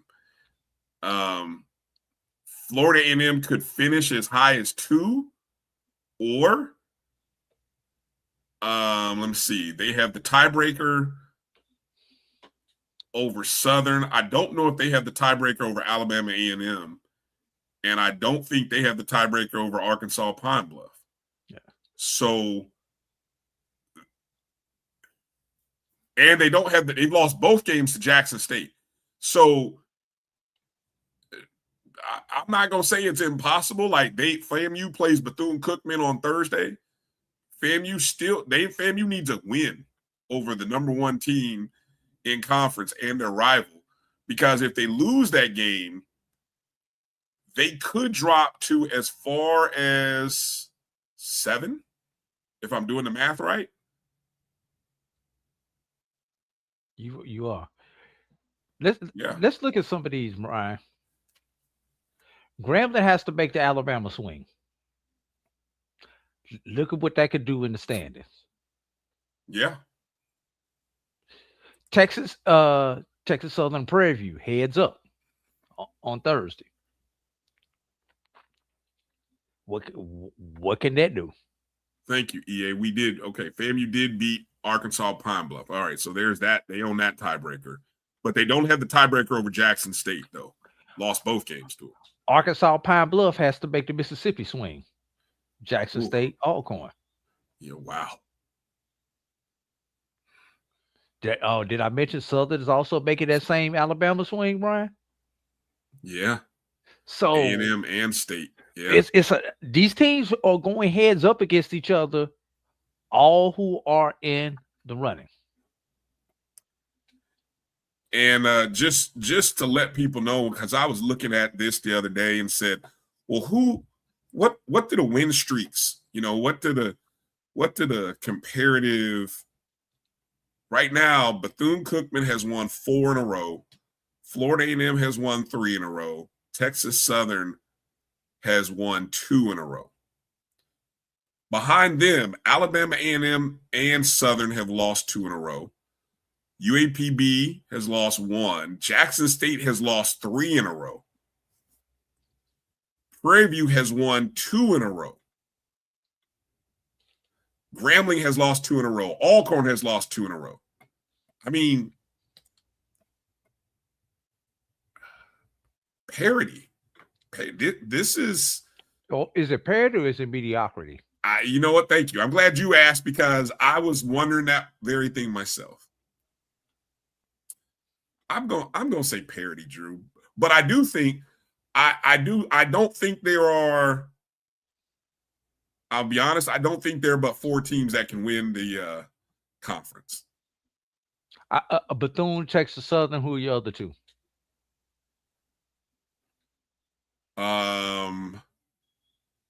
Call me crazy, maybe biased. I'm gonna say Florida A&M, and I say that I have to look at health at this point in the season, Drew. I got to look at health, because I think there are some teams that are dealing with health issues. I think Southern's dealing with some health issues.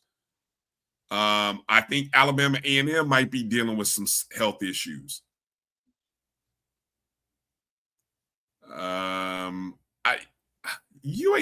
UAPB is interesting. But again, I got to go find out about the health situation of some of these schools, because I think there are a few teams, and Prairie View A&M might be. I just saw something in them, and watching them beat Jackson State, that I came away really impressed with Prairie View's shot making. Right. So, yeah. Question, Bryan. The teams that have the injuries are the teams that I may have to write off and say, you may get a win in the tournament, but I don't think you last long enough in this new SWAC format. So, yeah. Question for you, Bryan. Yeah. All right. Coach Patrick Carreri last year led FAMU to a 7 seed? 10-8. 10-8 and the 7 seed, yes. Okay. This year, Grambling right now is sitting 10. They could get high as a 8. Okay. So 1 year removed. Remember, they gave Patrick Carreri originally a 1-year contract because of all the shenanigans going on. Was the board right, Brian? No, Especially considering what you got to replace Coach Crary. no, I can't. I can't say they got it right because it was done under. It wasn't done in fair dealings to him as the coach. You know, and it's not a situation like what Grambling offered to their football coach, which is a 2-year contract on top of his original 2-year. This is a whole different thing. He didn't even get 2 years. He got the presidential offer of 1 year because the president said he could. You know, there's no stability in that. And that's why FAMU ended up losing him. Now it worked out the way it worked out, but even for that to really for that camp and for those people who want to feel justified, Florida A&M needs to beat Bethune-Cookman and finish with 11 wins, which is 1 game better than what Crary finished last year when he finished 10-8. So I had to ask the question. No, that's fine. No, I think the board was wrong, but the people who think the decision was right. Well, let me ask this. Was it the right decision for the wrong reasons? No. Okay. No, I don't think it was. I don't think it was. I like Crary. I thought Crary was a good coach, is a good coach for FAMU and what he did last year. For whatever reason, things aren't going well for him this year at Grambling. For whatever reason. And I like what I'm seeing right now with this roster that Coach Charlie Ward and the guys have put together, and they have learned. They remember. Don't forget, this is the same Florida A&M team that had a stretch where I think they lost 5 or 4 or 5 or in 6. Yeah. So, excuse me. I've seen this Florida A&M team at its best, which was early in the conference. Then they kind of lost themselves in the middle. And now at the end, it's like they recommitted, they made some adjustments, and they're playing really good ball. And so, the Grambling, you guys in the comments are 100%. They're so inconsistent, and it could be personnel. It's usually personnel. Man,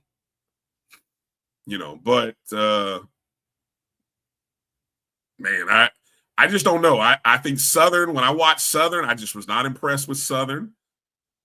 I'd have to go back and really watch more Alabama A&M and Alabama State to make heads and tails of what I saw in that game. But that's a rivalry game, so both teams put up 88 and 89. But I do know that I trust Texas Southern because of the coaching. I think Bethune-Cookman has been the most consistent team.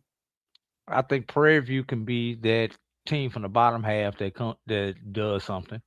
100% agree. 100% agree with you. Yeah. Yeah. So, good stuff. It'll be exciting last week. Tuesday and Thursday are the formats for the SWAC. Let's jump back over to the NAIA team that we missed, Drew, because that'll give me a chance to go pull the MEAC stuff up real quick. If you got that information ready. Yeah. How about Arkansas Baptist is in the tournament, Brian? All right. How'd they do that? How did they do that? They won the independent tournament, which is the Continental Athletic Conference tournament. It is the NAIA Independents. They actually play a tournament. And they defeated Georgia Gwinnett on their home floor at Georgia Gwinnett by a score of 82-78 on yesterday. Also in this tournament was Morris College, another HBCU in Sumter, South Carolina. Anyway, Arkansas Baptist had 4 players in double digits, led by Javion Johnson with 19 points and 3 rebounds, followed by Laquan Washington, 18 points, 4 rebounds. Tyron King, 16 points, 4 rebounds, and 4 assists, Brian. And Christopher Hood with 11 points and 3 rebounds, along with 2 steals, Brian. So they get it done. They received the automatic bid out of the Continental Athletic Conference. Also, Brian, while we're talking NAIA, Brian, 8:33 remaining in the first half in the men's championship game of the HBCU AC. Tougaloo 17, Suno 13. All right. And that game is over on what? Urban Edge. Urban Network? Edge. Yes. I'm just following the live stats right now, though. Oh, okay. Because I was gonna say I popped over to the I had the feed up earlier. I must have either paused or froze or something, or I think I was still on the women's feed for some reason. They switched feeds. Okay. Your leading scores early in the action for Tougaloo, Antonio Patterson with 5 points, Tyler Hudson with 4, and for Suno, Dorian Booker with 5, Jermaine Lawrence with 4.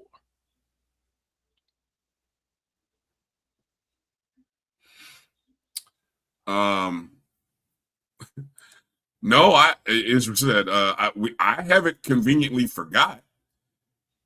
I was actually part of my disappointment in Jackson State from these past 2 games is because I watched them against Bethune and was like, ooh, I mean, there's my dark horse. Honestly, I came away watching that game. I was like, I mean, whoa, Jackson State, that looks like a dark horse. But that team, I don't know, they didn't show up to Texas. So before I get excited about JSU in the tournament, I need to figure out, are they the team that beat Bethune or are they the team that went to Texas? So, yeah. So I didn't forget, but, just saying. Consistency. Again, I'm going to say it like I said earlier. Pay attention to the teams that go into the tournament with whether it be a winning streak or like they have won 4 or 5 or something like that. 4 or 5, 5 or 6. I don't know if I can get behind a team that lost 2 in a weekend, in a 2-day stretch. Like if you won 2 at home, then lost 2 on the road, then went and won, and then split, you're not really telling me anything that you're ready for the tournament. Yeah. Jump over to the MEAC. Okay. Well, the MEAC which will come down to the last day, apparently. Right. Come down to the final weekend or the final day. Their season comes to a close on Thursday. The standings right now over on the women's side. Howard, 12-1 in conference play, 22-7 overall. They have won 10 in a row. Norfolk State, 1 game behind, 11-2, 16-12. Norfolk State has won 6 in a row. Remember when people started wrote off Norfolk State, Drew? Remember that? Yeah. And then remember when this other team that you're about to mention started off as the Darlings, fell asleep, and then woke up from the dream.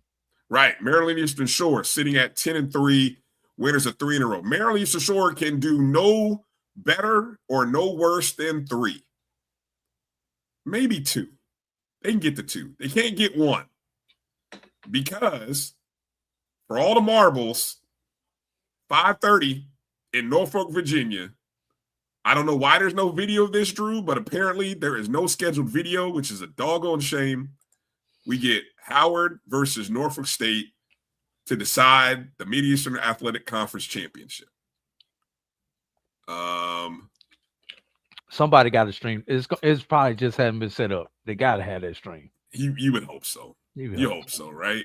Especially when you consider, Brian, and we haven't got to the men yet, but we got the same scenario on the men's side with those 2 schools. You're right. The last meeting, I just got to quickly scan through the Howard schedule. The last meeting was January 31st in D.C. Howard won that game. The Howard women won 68-59. And that was a game that was part of the 10-game winning streak. So that was the last time that the teams met. So it'll be interesting to see how that goes down in Burr. The Howard B. Norfolk Invitational. Okay. All right. And over on the men's side, you just mentioned what it looks like on the men, and sure enough, that's what it is. Howard men currently 9-3, 19-10 overall. Winners of 4 in a row. Norfolk State tied for second with an 8-4 record. They have won 5 in a row, 15-14 overall. Morgan State, tough loss for Morgan. Who did Morgan lose to? Let me see. Well, I'm trying to pull up the schedule now. Morgan.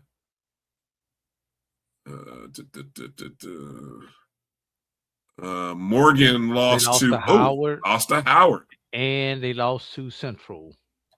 Okay, so the men actually have a game before their Thursday. So, okay, here's the scenario for the men. They actually play tomorrow, March 2nd. In Baltimore, we get Norfolk State traveling to Morgan State on Monday. That's a second place matchup. So the winner of that game gets to sort of be in the front running spot to have a shot. The loser's eliminated from the conference race unless Howard were to somehow lose at home to Coppin State, right? Look, it's possible. Coppin State travels to Howard. If Howard wins, but if Howard loses, then it just opens the door for all kinds of chaos between Norfolk State and Morgan State, right? Also, keep in mind, you've got North Carolina Central and Maryland Eastern Shore. North Carolina Central is 7-5. Can finish no worse than 4th going into the tournament. As they travel to Maryland Eastern Shore. Maryland Eastern Shore 5-7. They are in a three-way tie right now for 5th with South Carolina State and Coppin State. So Maryland Eastern Shore has got to be very careful, but that'll be an interesting matchup. Then, of course, we've got the Thursday finale, and as mentioned, the highlight will most likely be Howard and Norfolk State, but we have to wait to see. That game on Howard and Norfolk State will be on ESPN Plus, but somehow, Drew, we have to wait to see what happens on Monday's Norfolk State Howard game. Norfolk State Morgan game. I'm sorry, yeah, Norfolk State at Morgan. We have to wait to see what happens in that game to see just how important to winning the MEAC. I mean, it'll be important for seeding. I have no doubt that it will be. But in terms of who will win the tournament, if Morgan beats Norfolk, the MEAC is over by Thursday. Wait a minute. If Morgan beats Norfolk on Monday, I would put it eliminates Norfolk State from a shot at winning, assuming Howard loses or wins. Yeah. So Monday is an elimination game. I'm sorry. Well, you know what? And I can't even say that because, hey, look, the Battle of Baltimore is Thursday, Coppin and Morgan. So, I mean, look, Morgan doesn't have any easy game to end the season, because Coppin State, that's a rival. That's the whole city of Baltimore showing up for that game.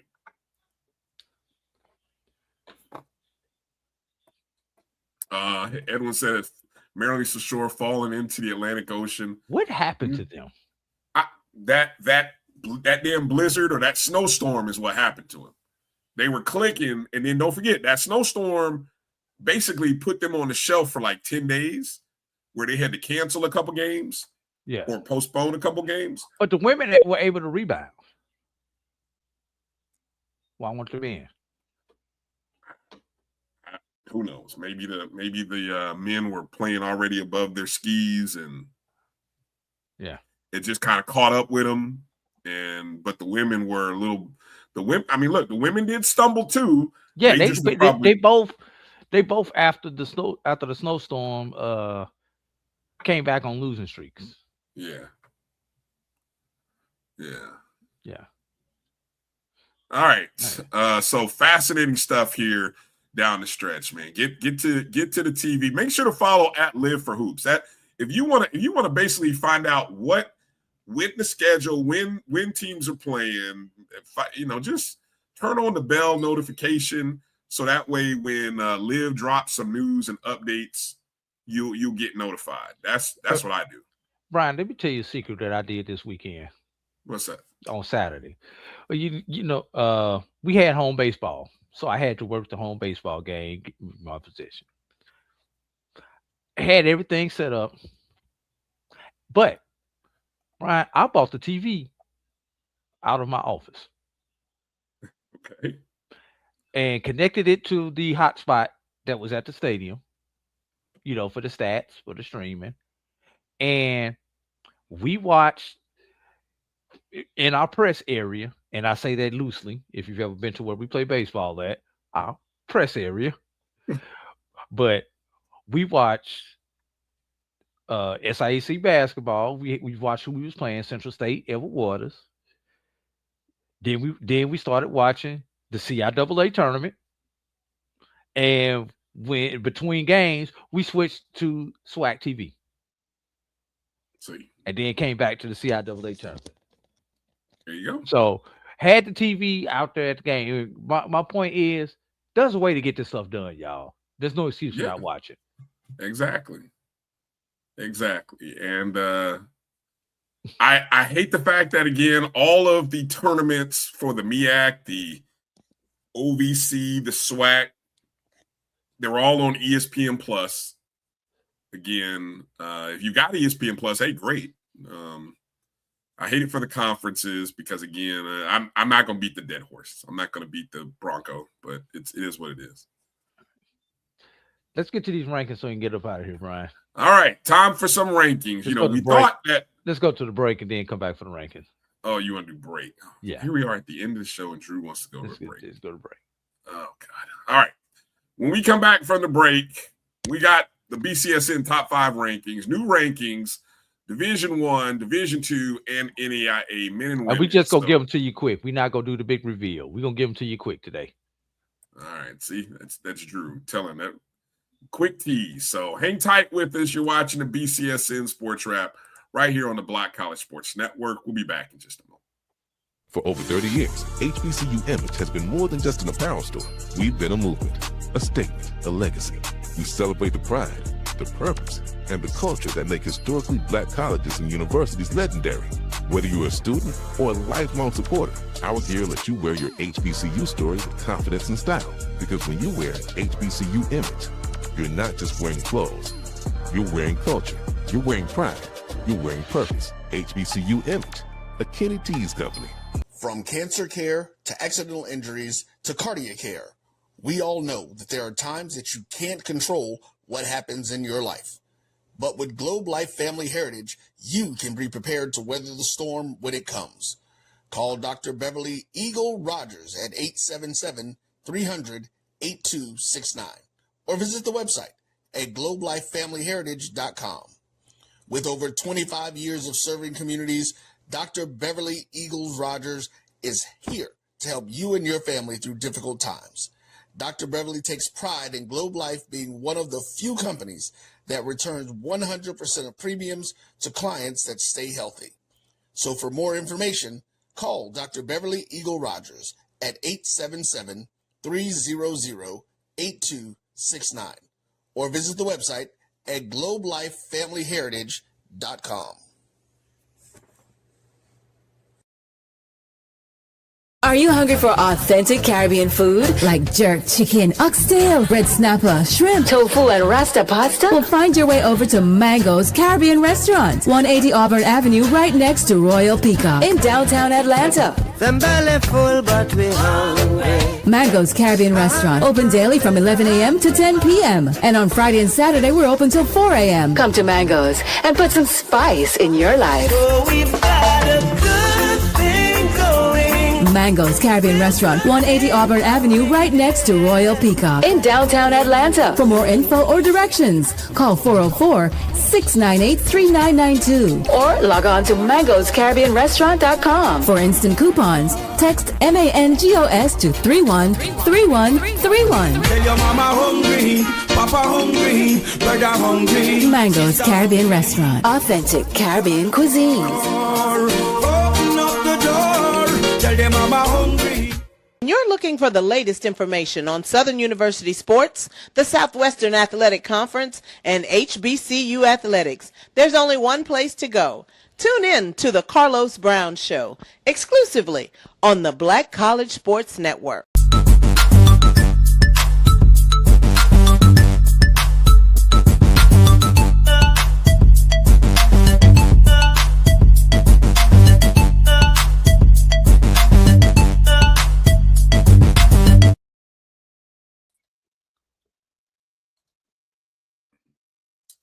All right, welcome back to the BCSN SportsWrap. 80 Drew, Bryan Fulford here. All righty. There we go. Getting ready to reveal the BCSN newest top 5 basketball rankings. We got everybody. We got them all ready, Drew? Go ahead. Start with the NAIA. You should be able to control it. Let's see. Which one is it? D2, D2, D1, D1. It must be, hopefully it is this one. Yay, I got it. All right, here we go. All right, in the hunt, Talladega, Xavier, and Paul Quinn. These are, do these include the most recently played Yes. HBCU AC championship? Yes. All right. Well, let's see what we got here. Coming in at number 5, Wiley College. At 4, Arkansas Baptist. Previously number 2. Oh, dropping 2 spots. Number 3 and holding firm is Oakwood University. Rust, the HBCU AC champion, jumping all the way up from 4 to 2, and number 1 still with a wide margin, the Langston Lady Lions, regular season champions in the Sooner Athletic Conference, but obviously came up short in the tournament. So congratulations there. Langston still holding on. Russ making a big jump up. We'll wait to see what happens.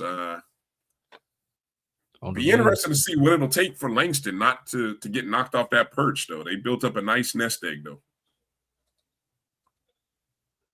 All right, over on the men's side, with games still happening right now in the HBCU AC championship, Philander Smith and Talladega and Dillard all missing the top 5 this week. Number 5, Stillman College, previously number 4, so they drop a week or drop a ranking or a spot in the rankings. And they flip with Xavier University. Has the tournament started for Xavier yet? Not to my knowledge. Okay. Do we know anything about their seeding and where Xavier is? I would have to look it up. Okay. Well, they switch spots with Stillman. You can see the margin of points, very thin. Number 3 is currently playing right now in the HBCU AC championship. They are trailing with just under a minute left in the first half. They are trailing Suno 33-30. That's Tougaloo, the Tougaloo Bulldogs. Number 2 is Arkansas Baptist. We heard about them, the winners of the what conference was that again? The Independent? CAC, Continental Athletic. Okay, Continental Athletic. Staying at number 2. And then, of course, number 1 is still Langston. But the margin is thin. It's getting thinner by the week. We'll see. If Tougaloo wins the HBCAC, do you think there's a shot that they could jump Langston? I think the thing is going to be who does the best in the NAIA tournament is going to ultimately wind up winning the championship at this level, because both of them should get into the NAIA tournament. So it's basically going to come down to who has the best finish. All right. Good stuff. What's going on? You changing some stuff? Yeah, D2's ready. Okay. Well, where is it? This is what's queued up. Shit, it's not on your end. No, I had they were all there, and then they disappeared, and now they're back. Okay. You see D2? Or do I need to bring it up? If you could bring it up, because thank you. Okay, all right. Because I didn't know which one it was. They were labeled, and then somehow the labels left. Okay. The BCSN top 5 for the women. In the hunt, Bowie State, Virginia State, Claflin, Virginia Union, and Clark. Any of these schools have an opportunity or an outside bid at making the tournament, Drew? Clark, obviously, because they control their own destiny. Okay, still playing. Still playing. Or SIAC, rather. Yeah, I don't think any of these the CIAA teams have a shot. Okay. All right, let's get into it. Number 5, Lane. The Dragons. Lady Dragons still have an opportunity to play. They're still playing basketball, so we'll see how they do this week in the SIAC. Fayetteville State comes up runner-up in the CIAA. We'll see. They should get that large. Number 3, Miles. SIAC this week. We'll see what Miles looks like. 2 is Edward Waters. Ooh, dropped a week, but obviously that's to be expected given what our number 1 team did. And number 1 was Winston-Salem State, winners of the CIAA. So we'll wait to see what Edward Waters, Miles, and Lane and Clark Atlanta do this week in the SIAC. Edward Waters and Miles winning the SIAC championship could vault them over Winston-Salem going into the tournament. National rankings. Any of where are the nationally ranked? Do you recall Winston-Salem, Edward Waters, Miles, where they all are? Give me a second. Let's see. I had the regional rankings. Let's see. While you do that, I'll give a halftime score here from the championship of the HBCU AC men's game. Suno 35. Tougaloo 30. 35-30 lead for Suno here heading to halftime. Halftime just kicked in. So you will have an opportunity. Go to urbanedgenetwork.net and you can find the HBCU AC championship second half, and you can watch that game. Coming in at number 19, Bryan, is going to be the Winston-Salem State Rams. Coming in at number 24 are going to be the Edward Waters Tigers. And coming in at number 25 are going to be the Miles Golden Bears. Wow. So for so long, we only had one team in the top 25. Now here we are. Not even receiving votes. And just for kicks and grins, Bryan, let's see if I can pull up the NAIA standings, the rankings, if I can find them. Go. Can I get to the men? Let's go to the men, then I'll come back to NAIA. How about that? All right. So top 5 men's BCSN rankings, top 5 for the first day of March. Claflin, Clark Atlanta, and Miles just outside of the top 5 going into the tournament for Clark and Miles. Morehouse comes in at number 5. They were just outside of the top 5 a week ago. Tuskegee, also outside of the top 5, now in at number 4. Number 3 is Virginia State. They come all the way up from 5 to 3 as their season comes to an end in the CIAA. Virginia Union, formerly number 1. Union hopefully will still get a bid, maybe an at-large in the tournament. We'll see. They've been ranked all year pretty much, so we'll see if that means anything. And then number 1 will be the CIAA champions, the Fayetteville State Broncos. Yeah. All right. So since we're on the Division II level, quickly going over the men's regional rankings. Virginia Union came in this week at number 5 on the regional ranking. Fayetteville State, number 7. So Fayetteville State, obviously with the automatic, they are in. It's just going to be a matter of where. As long as there are no upsets, Union should still be good. And that's in the Atlantic region. In the South region, you've got Tuskegee sitting at number 7 and Clark Atlanta at number 10 in the South region. Looking at the NABC overall rankings, seeing if there are any teams that are ranked. Virginia Union is number 20 nationally.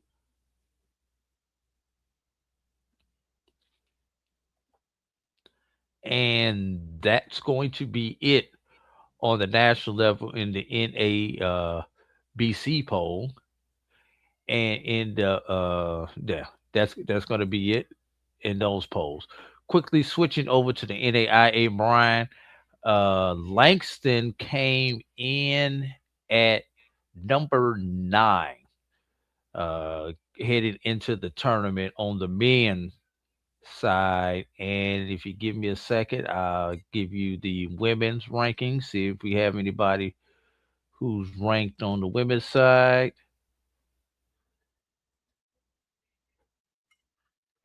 Quickly going down. Langston women were ranked number 19, Bryan. Okay. On the women's side. So I think both of them are pretty solid ends as far as the NAIA tournament goes. Good stuff. Edwin asked the question, is Morehouse really better than Clark? Well, I mean, they swept them this season, didn't they? Twice? Yeah, got them twice. On the court, they're better. Rankings better. All right. Let's go ahead and wrap it up. I can't comment, so I can't give Alfred Jordan any bulletin board material.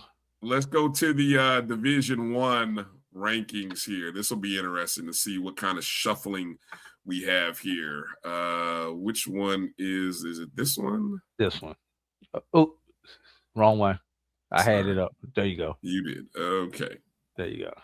All right. Outside of the top 5, the only 2 teams that really matter right now is Alcorn State and Alabama State. Maryland Eastern Shore comes in at number 5 after being outside of the top 5 a week ago. Number 4 is Southern, holding in the same spot from a week ago. Norfolk State, 3, holding firm where they were, again, battling for the conference title on Thursday against Howard University. That's right. That'll be interesting. Howard University at 2 and Alabama A&M at 1. Interesting debates. No drama. Interesting debates that are happening in other polls as to people's perception of Alabama A&M versus Howard. The computers have Alabama A&M ranked. Drew, I know you participate in some polls. Who do you have as a higher rated or ranked team, A&M or Howard? I'm rolling with A&M right now. Okay. Any one particular reason over Alabama A&M over defense Howard? Travels, Bryan. You go play defense anywhere. Everybody's rim is not kind to you, but you can always play defense. Okay. effort. And that you're not saying that like Howard doesn't play defense at all. No. Just the level that Alabama A&M plays defense is what I'm saying. You give it a Yeah. hair bit Yeah. of a notch over Howard. Right. Okay. Is this like a 1A, 1B kind of thing? Or is this a legitimate 1-2? I think right now, if those two teams were to face off against each other, I'm leaning A&M. Man. Okay. In a perfect world, maybe we'd get that. Probably be a first four matchup. I wouldn't be mad. I wouldn't be mad at it. I mean, Yeah. Would you? Nah. At least we can decide the HBCU national championship on the court. Exactly. There we go. I think it would be good for the culture. It would be good for the culture, not for the pocketbooks for both schools, or conferences, but for the culture, it'd be good. Yeah. All right, let's go over to the men's Division I rankings. In the hunt, Southern, Morgan State, Florida A&M, and Alabama A&M all in the hunt. Interesting. Ooh, was kind of holding out hope to see if Florida A&M had done enough to get in the top 5, but not yet. All right. Number 5, Texas Southern. Ooh, wow. Okay. From nowhere. No, they were not even ranked. They were not even in the hunt last week, Brian. Is that an NW or is that just an NR, not ranked? Not ranked. All right. NC, Brian, you know something? I don't think we've ever, as long as we've been doing this, had a team go from outside of in the hunt to the top 5 in a week. Just a week, huh? Well, I'm curious. What do you think led to that? I mean, winning helps. Yeah. Okay. Norfolk State drops or jumps up from 5 to 4. Big games coming up for them against Morgan State and then Howard. Big week for Norfolk State. And number 3, the OVC regular season champions, Nolan Smith and the Tennessee State Tigers. I wonder where their ceiling is. How high in these? Because I don't think they've ever been higher than 3 in these rankings, have they? I don't think they have. Weren't they number 1? No, I don't think they've ever been number 1. No, I don't think so. Okay. Maybe. I don't think they have. I could be wrong. No, Bethune-Cookman has previously been number 1. They're number 2 for another week. And that means Howard University is number 1. So, yeah, I'm curious how much if Tennessee State ends up winning the conference, would they have done enough to surpass Bethune, Howard, Norfolk, Texas Southern, somebody, from the MEAC or SWAC? As long as, first of all, those 2 in front of them can't win their conferences respectively either, though, Brian. What do you mean? If you say if Tennessee State wins the conference, but if Bethune and Howard win the conference, we're pretty much going to be in the same scenario. But isn't the OVC a higher rated conference than the MEAC and SWAC? Yes, it is. You're going to pick up some strength of schedule type points, but at this point in time, is that enough to really skew it dramatically, your strength of schedule, considering how many other opponents that you've played? Yeah, it helps, but if you take 1 and divide it by 100, it doesn't really affect your number. But if you take 1 and divide it by 10, it affects your number. So I agree with you, Edwin. I don't know what the computer saw in Texas Southern's last couple of wins that, jumped them ahead of Morgan State and Florida A&M, both who have more wins and might have more impressive wins of late than Texas Southern. I'm wondering, computer, what they, and then EA brings this up. Hey, the computer they must not have a value rule. The fact that, when you lose the value, you're not supposed to be able to just jump your way over people like that in 1 week. Come on now, computer. What are we doing?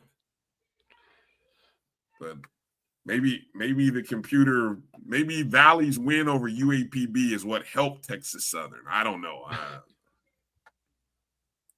Don't ask me to try to figure out what the computer knows. All we do is input data. We input data. That's it. EA. There's no grand conspiracy here. Back away from the keyboard. Back away from the keyboard. EA. There's no grand conspiracy here. All right, Drew. What are you looking forward to most, other than your SIAC tournament? And just what's the rest of the week for you?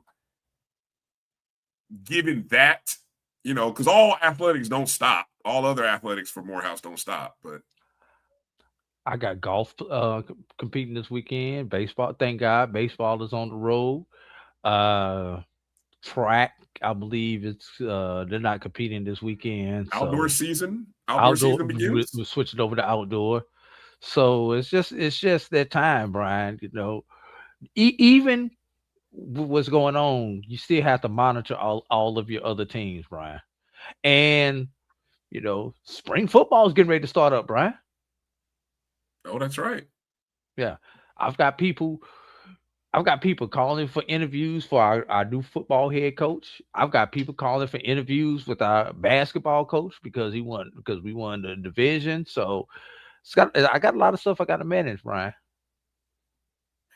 Hardest working man. Speaking of Kyle Mosley on HBCU, that just put out an interview that he did with our basketball coach Larry Dixon. He sent it to me today, so it's available on YouTube. Nice. Shout out to Kyle. All right. But other than that, what are you looking forward to? Anything? I'm looking forward. The next 2 weeks are going to be hell for me. You say a prayer for Drew. That's what. Because we've got the tournament, SIAC tournament, and then we've got the SWAC tournament here in Atlanta, and I'll be doing a couple things with the SWAC tournament also. So, in addition to still having to manage athletics at my school. All right. Well, and just for kicks and grins, Brian. BCSN SWAC challenge. We still meet on a regular basis, trying to get everything together for you guys for August. Okay. Alabama A&M, Howard. Good stuff. Yeah. Good stuff. Well, for me, I would like to say I wasn't expecting for the high school basketball season to come to an end when it did, but it did on Saturday. So I now have more free time, which means I am, if my little health situation, if I'm all the way over it, I don't know if I'm all the way over it or not, but I'm feeling better today than I did several days ago, a few days ago, even 72 hours ago. But I'm looking forward to basketball. Can I say something, Brian? Yeah. Even when the season ends, it's supposed to end, there's still those couple of days of depression that you go through when you don't have to go to practice, you don't have to break down film, you don't have to do all that stuff when the season comes to an end. It happens to us as coaches. It just takes a couple of days longer when you win than when you lose, but it still hits you though. Yeah, and I'm always reminded that one of the most humbling moments in sports is as a coach and those young men or young women that you have coached. Only one team or a precious few get a chance to end their season in joy and smiles and so you hold on to the wins as long as you can, and you try not to be that team that's eliminated, but eventually somebody's number gets called. And this past Saturday was ours, and there's never an easy moment giving those final hugs to those young men or young women. And when they're in tears and they realize that for some of them, their high school basketball careers are over, or it may just be their season and all the hard work and all of the pressure and the time and commitment they've given, and it's over, it hits hard. And not that I become numb to it, but it's different. I don't wear it the same that I used to when I was a younger coach in it. 20-something years later, 25 years later, I wear it differently. It doesn't make it any easier.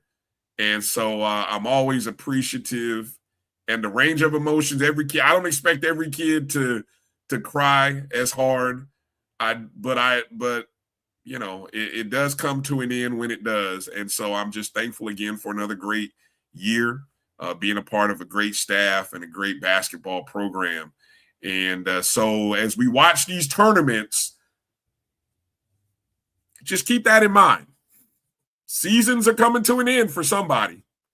And you're going to see a lot of emotion on these kids and coaches' faces. And so I know we have fun in social media with certain things at times. But just remember, there's a lot of kids who put in a lot of work and put a lot of sweat equity into their season. And so keep them in your thoughts and prayers. And so that's it. No, you know what I used to, Edwin, when I was the head coach, I used to have my Tark towel or my John Thompson towel because I sweat a lot, or used to when I'm coaching, when I'm head coaching. I do less sweating when I'm sitting as the assistant or the statistician. I don't sweat as much and I don't yell as much. But it still hurts. It still hurts. Bryan, so, as long as I had my pack of Skittles, I was good. Yeah, I had to stop giving up Skittles once I read what Skittles were, what they had. I stopped eating Skittles. I love Skittles, but I couldn't cope. I had to give them up. All right, well, let's get out of here. Kept me from blessing the referees sometimes. We got a mouthful of Skittles. Oh no, Bryan, I gotta say this. The funniest story is when I lost my shoe and did not get a technical foul called on me. Okay, we got to save that one for another week. I got to hear how you lost a shoe and didn't get. I can't even imagine where the shoe went. Yes, I can't imagine where the shoe went. Thankfully, nobody tripped over it or slipped on it. My God, that's a story for next week. All right, go over to UrbanEdgeNetwork.net. Go watch the second half of Suno and Tougaloo. Suno with a 39-30 lead over the number 1 seed Tougaloo Bulldogs. Yeah, man. Talk about an upset in the making. Upset in the making. All right. Troy, you being messy. Stop it. No. All right, I'm about to run out of here like my boy Kirk Dawkins look at you like, I'm just going to look at you and I'm just going to run around the corner and I'm going to say, peace out, Gremlin. I'm out. All right, that's going to do it for another show. You've been watching the BCSN SportsWrap. Have a great week. Lots of great college basketball. Make sure you're watching the SIAC on ESPN+. Make sure you tune in to SWAC TV to see how the drama unfolds. Watch the MEAC action and all that other good stuff, and have fun on social media, but be petty and silly, but just remember, Twitter, it's just jokes. Don't get personal. Don't get on here trying to explain stuff to us. Folks don't want to hear that. We ain't got time for that on Twitter. We ain't got time for that. So it's all love, just jokes. Don't take them personal. All right, so for AD Drew, I'm Bryan Fulford. Thanks for watching the BCSN SportsWrap tonight. Have a good night, everybody. Have a great week. Good night. God bless you. Travel light, everybody. We'll holla.